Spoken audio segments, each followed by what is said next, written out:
Welcome back for another deep dive. Today we are going deep into some fascinating psychology research. A paper called Unskilled and Unaware of It. And it explores how people who are bad at something, well, often don't realize just how bad they are. And in fact, they might even think they're good. Yeah, it's kind of a fascinating premise. Right. It is. And we all have those moments. We've all had those moments where we think we are good at something. And it turns out we're definitely not. Oh, yeah, You know, for sure. Like that karaoke night that went terribly wrong. Oh, yeah. But you know what? This paper isn't talking about those everyday blunders. It takes us to a whole other level. Like think about MacArthur Wheeler, the guy who robbed banks believing lemon juice made him invisible to cameras. Oh, wow. Yeah, that's the kind of disconnect we're talking about here.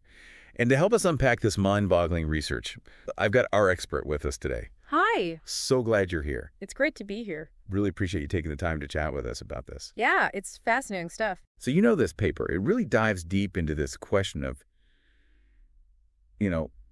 how this lack of awareness, especially about our own incompetence, Yeah. leads to these really inflated self-views. Yes. It's not just about being, a little overconfident. Right. It's about being completely blind to your own shortcomings. Yeah, it's not just like, a little bit more than average, a little self-assessment's off. It's like way off.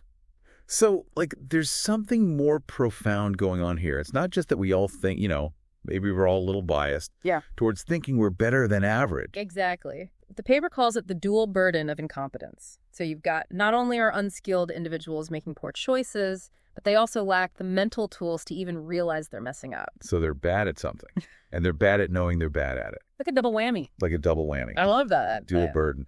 Okay, so this connects to a phenomenon we hear about all the time. Oh, for sure. That above average effect. The idea that, pretty much everyone thinks they're above average. Yeah. Statistically impossible. Right, but We've all seen it. 90% of people rate themselves above average drivers. Oh, yeah. It's like we can't all be right. Exactly. This paper, though, asks, why are some people so drastically off Right. in those self-assessments? So how did they figure that out? Well, they did 4 separate studies. Okay. And in these studies, they looked at a specific skill where there's a right and a wrong answer. Okay, so no subjective stuff. Yeah. Like artistic talent or leadership potential. Exactly. They wanted to be able to know for sure, who had the skills and who didn't. So they wanted clear-cut skills to test. Exactly. Okay, so what were the skills? The first one was humor.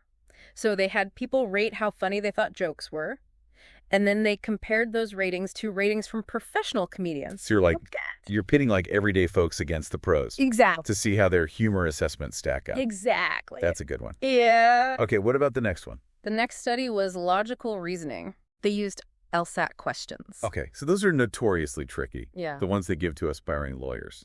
They are. I remember doing a few of those for fun. Law school was not in my future. Oh, they're brutal.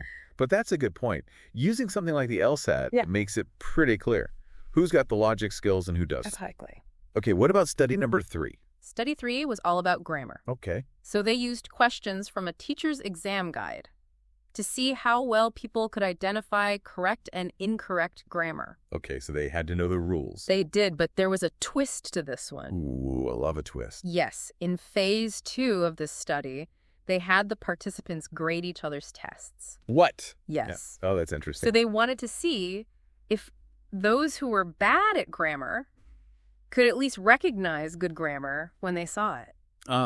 So it's about more than just being able to use good grammar. It's about being able to judge it.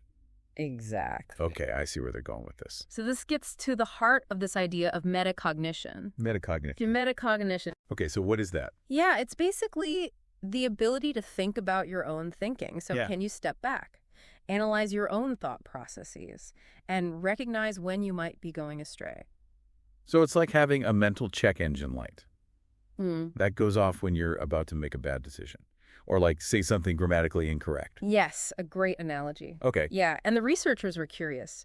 Is this check engine light dimmer or even completely absent in those who were unskilled? Right, so they weren't just testing grammar or logic. They were testing this deeper ability to self-reflect. Exactly. And recognize your own limitations. Yeah. Okay, that's profound. It is. Okay, so what was the 4th study?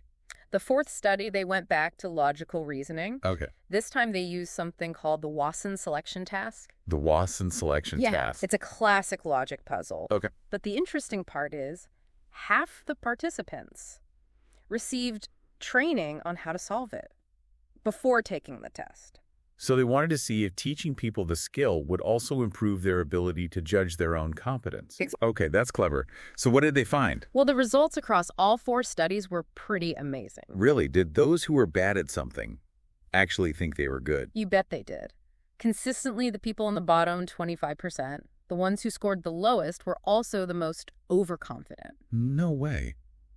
I would have thought they'd at least have some inkling Right. that they weren't doing well, but they were completely clueless. It seems so. They drastically overestimated their performance, sometimes even believing that they were above average. Wow, so if you're picturing a classroom full of people taking a grammar test, Yeah. the person with the most red marks Hmm. might actually be the one strutting around thinking they aced it.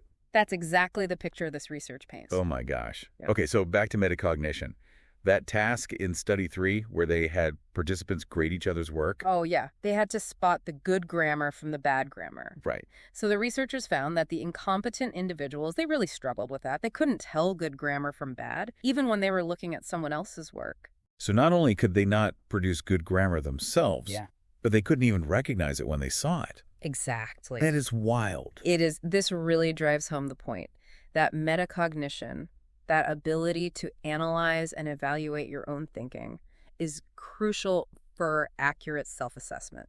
Right. So they're like missing a key piece of the puzzle. Yes. It allows them to see the bigger picture Exactly. in terms of like their own performance, but also the performance of others. Exactly. Okay. And then in study 4, the one where they provided training on the logic puzzles, what happened there? So the training not only improved performance, but it also made those who were initially incompetent better at recognizing correct and incorrect answers. So becoming competent actually made them more self-aware. It did. It reinforces that idea Yeah. that competence and metacognition are intertwined. You can't have one without the other. It seems... Wow. Okay, so we've established that some people are truly unskilled and unaware. But here's the question that's bugging me. If these folks are so oblivious to their own incompetence, wouldn't they eventually get some feedback from the real world? Like, wouldn't life give them a clue that they're not as great as they think they are? You would think. Yeah. You would think. But the paper offers some possible explanations Okay, let's hear for why that doesn't always happen. Okay. And some of them are pretty surprising. So one reason they suggest is we often live in this world where like direct negative feedback is rare. Like, think about it. How often do you tell someone they're terrible at something? Not very often, honestly. Mhm. I try to avoid those conversations as much as possible. Yeah, unless like it's my friend who insists on bringing that same dish to every potluck. Oh, yeah. You know the one. Yeah, exactly. But even then, I'm probably going to try to be nice about it. Right, exactly. But it's possible. Those who are unskilled and unaware are kind of living in this little feedback bubble where their true abilities are never really challenged. So are we saying that all those participation trophies we give kids these days, maybe they're not just about boosting self-esteem, maybe they're actually contributing to this lack of awareness? It's a thought-provoking idea, and the paper also points out that even when people do get negative feedback, it can be difficult for them to interpret it accurately. Because they don't have that metacognitive muscle Exactly. to analyze what went wrong. They're missing the owner's manual to their own brain. Oh, I like that. Right. It's a good analogy. And they offer this other analogy, too. Think about the difference between success and failure. Success usually requires a lot of things to go right, skill, effort, a little bit of luck. But failure can often be traced back to a single cause. So when you fail, Mm-hmm. it's easier to pinpoint what went wrong. Yeah, you would think so, right? But the Mhm. problem is, even when you do fail, it can be hard to know which factor was the culprit.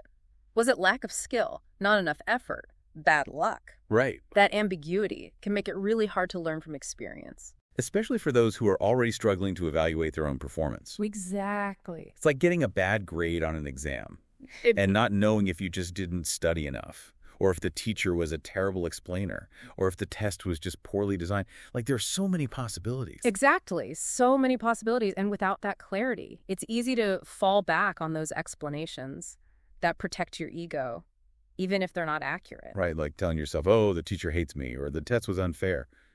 Anything but admit you might not have been prepared enough. Exactly.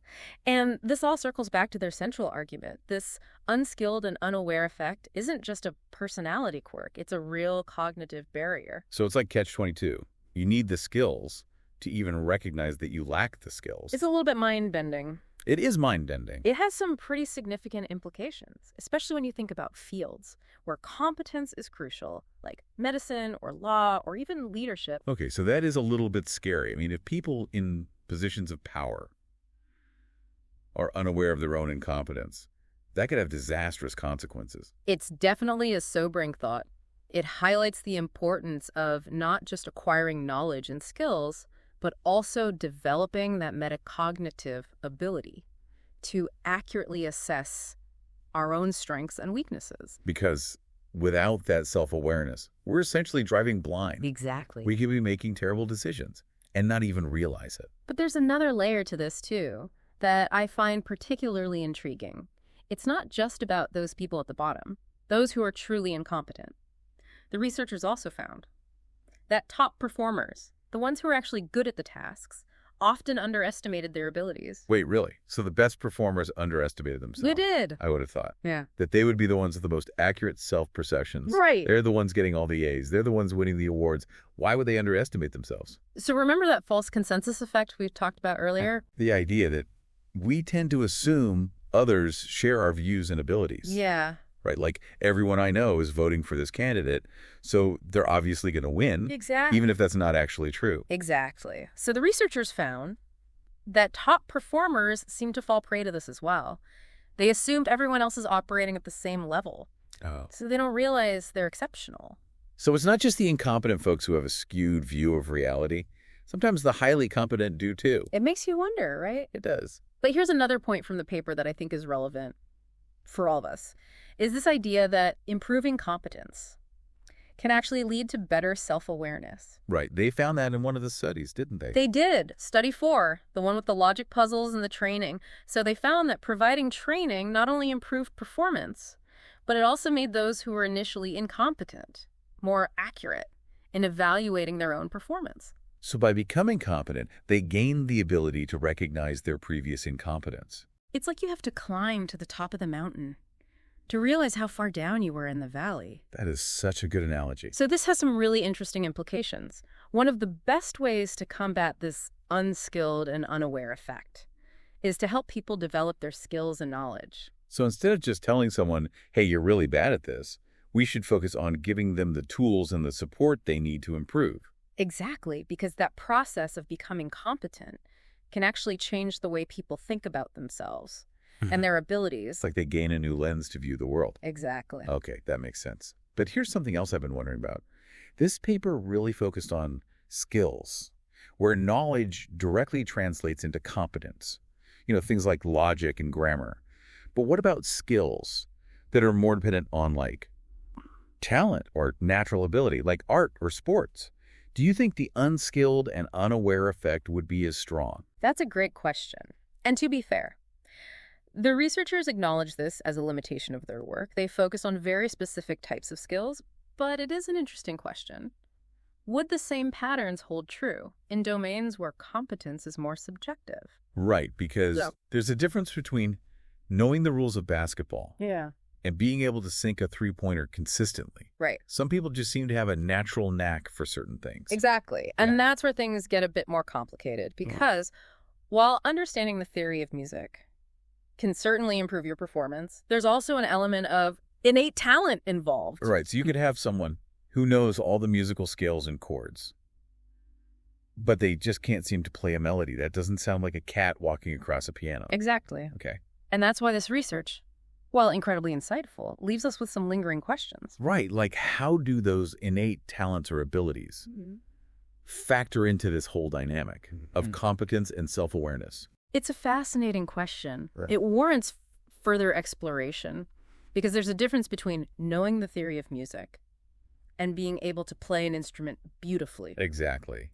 And while the research we've discussed today sheds light on some of the factors that shape how we view ourselves, it also highlights how much we still have to learn about the complexities of human cognition, We're still unraveling those mysteries of the brain. which is what makes this field so endlessly fascinating. Makes you think about all those talent show auditions where people seem genuinely shocked when the judges tell them they're not good. Oh, I know. Like, did no one in their life ever give them an honest opinion?